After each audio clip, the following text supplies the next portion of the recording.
दोस्तों, मेरा नाम राशिद जहीर और आप देख रहे हैं ऑनलाइन न्यूज इंडिया। नफरत की आग बुझने को तैयार नहीं है। कर्नाटक के एक मस्जिद के आगे हिंदू दल, बजरंग दल के लोगों ने आकर पूजा करनी शुरू की। हंगामा हो गया। ये क्या हो रहा है?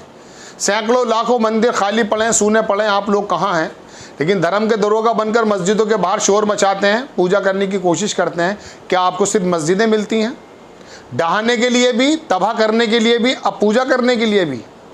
इस बात से क्या संदेश जाएगा आपको मालूम है दर्शकों?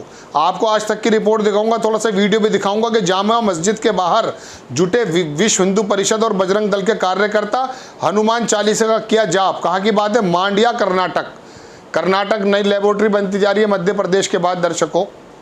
और हालात ये हो गए हैं कि वहाँ पर विश्व हिंदू परिषद के लोग और हिंदू ये बजरंग दल के कार्यकर्ता वहाँ मस्जिद के आगे इकट्ठा होते हैं और इकट्ठा होने के बाद हनुमान चालीसा का जाप करते हैं। क्या ये मुनासिब है? बहरहाल आप देखें थोड़ा सा वीडियो, उसके बाद फिर मैं इसके पस मंज़र में आपको बताऊंगा कि इस तरह की एक्टिविटीज़ से भारत के दूसरे हिस्सों पे क्या फ़र्क पड़ता है। ये छोटा सा वीडियो देखें।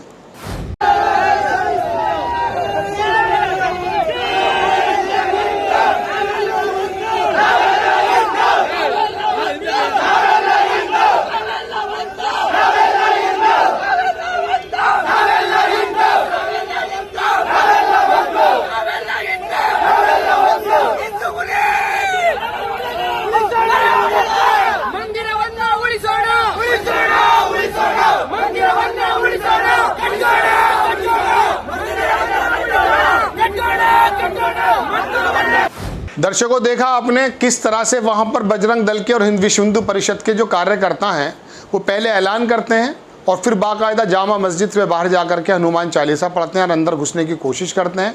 लोकल प्रशासन वहां पर रोकता है। भारतीय जनता पार्टी की सरकार है, लेकिन ईश्वरप्पा कर्नाटक के विधायक हैं। जब वो आकर के टीवी पर ये कहेंगे तेलंगाना के बारे में या इधर के बारे में, सॉरी विधायक वो तेलंगाना के हैं, मैं माफ़ी चाहूँगा, कर्नाटक का बता गया।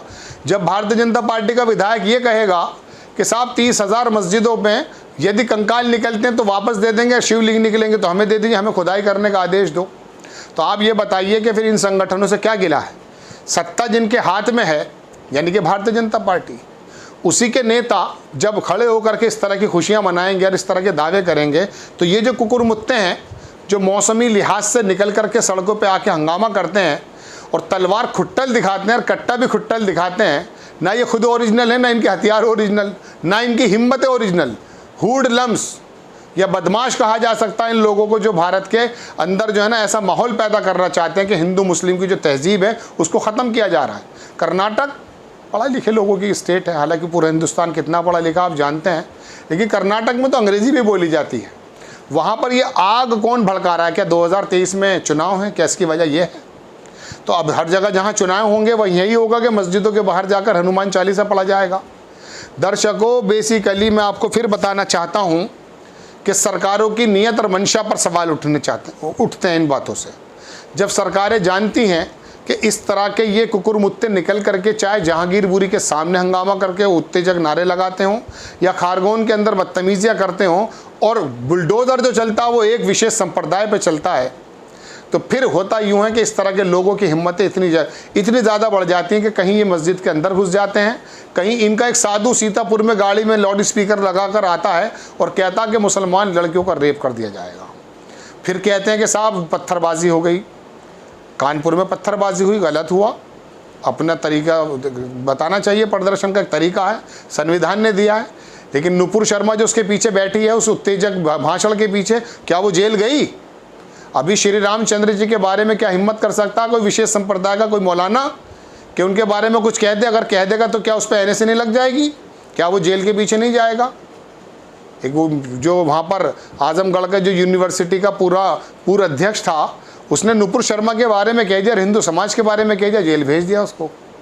जिग्नेश मेवानी तो विधायक है, कांग्रेस आई के समर्थन से बना, आसाम के अंदर बैठे हुए अंधभक्त के तबीयत को इतना ज़्यादा नागवार गुजरा कि प्रधानमंत्री नरेंद्र मोदी जी के बारे में ट्वीट में क्या लिखा है जिग्नेश मेवानी ने? असम पुलिस, बिस्वा की पुलिस, हेमंत बिस्वा की पुलिस 5-6 हज़ार किलोमीटर चलकर आती है कर्नाटक और आ करके उसको विधायक को उठाकर जेल डाल देती है।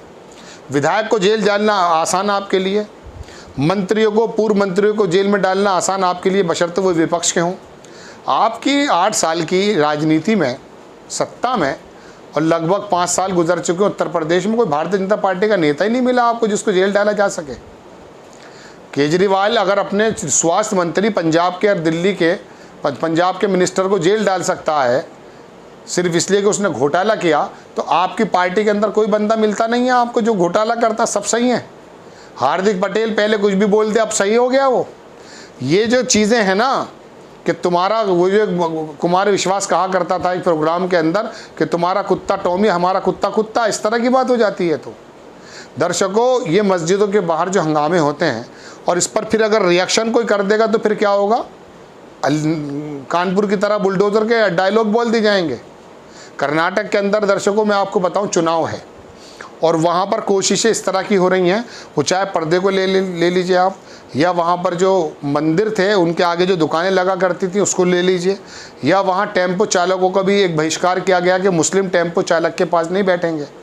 वहाँ जो आम की सब्ज़ी, आम की जो खेती होती है और उसकी जो मंडियों के अंदर जो खरीदो फरोख्त होती है उसके बारे के अंदर ये बता दिया गया कि मुस्लिमों से नहीं खरीदा जाएगा। BBC की रिपोर्ट है।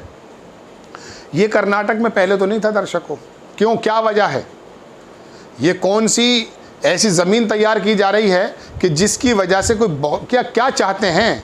क्या दो संप्रदाय आपस में लड़ मर कर जाएं? ये चाहता है क्या? ये समुदाय किसी भी तरह से निकलते हैं संगठन और मंदिरों का आगे हंगामा करते हैं। बताइए, मस्जिद के आगे इनको नमाज पढ़ने की जगह है या वहाँ पर हनुमान चालीसा जपने की और हंगामा करने की और अंदर घुसने की जगह है वो? और उसके बाद क्या करते हैं आप? कितने लोगों को आप जेल भेज देते हैं? आपका वो सीतापुर का महंत जो बलात्कार करने की धमकी देता है, जब बहुत ज़्यादा प्रेशर पड़ता है उसको गिरफ्तार किया जाता है, फ़ौरन 2 दिन बाद वो आ जाता है या 4 दिन बाद आ जाता है। फिर वो हंगामा करता है, फिर कहता है कि मैं जो हूँ फला अदालत के लिए लिखूँगा, जो इंटरनेशनल कोर्ट है उसके लिए लिखूँगा मैं। इस तरह की वो प्रतापगढ़ से भागा हुआ तांत्रिक है वो। धर्म संसद लग जाती हैं, नेता उसके अंदर आते हैं, शिवलिंग पर राजनीति की जाती है, ज्ञानवापी पर राजनीति की जाती है। भारत का माहौल यही है। अक्षय कुमार की फिल्में तो पहले भी आती थी दर्शकों। ये आज क्या हुआ कि भारतीय जनता पार्टी के नेता उसका प्रमोशन कर रहे हैं और शहाबुद्दीन गौरी के जो आक्रांता था उसके खिलाफ आकर के ऐसा जताया जा रहा कि जैसे मुसलमान था और यहाँ के मुसलमानों को टारगेट किया जाए। उसको तो पूरा देश पसंद करता था उसकी फिल्मों को। लेकिन आज क्या हो गया है? कश्मीरी फाइल से इंस्पायर्ड होकर के 300-500 करोड़ कमाने के चक्कर में भारत की जो शांति है उसको जो है उससे खेला जाएगा। फिर क्या होता है? फिल्में फ्लॉप हो जाती हैं, क्योंकि नफरतों की चीज़ें ज़्यादा देर तक नहीं बांटी जा सकती। बहरहाल मैं आपको खबर देने यह आया था कि कर्नाटक की जामा मस्जिद के सामने इस तरह का हंगामा हुआ और ये लोगों ने आकर के हनुमान जपा। पुलिस क्या करती है तो आने वाले समय की बात है, लेकिन ये घटनाएं अब हर प्रदेश में, हर शहर में होती भी दिखती हैं। आपको खबर कैसी लगी अपनी राय कमेंट्स बॉक्स में ज़रूर दीजिए। चैनल को सब्सक्राइब कीजिए, शेयर कीजिए। नेक्स्ट टाइम किसी खबर के साथ आता हूँ। जय हिंद। इस खबर को अभी लाइक करें, शेयर करें, अभी चैनल को सब्सक्राइब करें और घंटी जरूर दबाएं।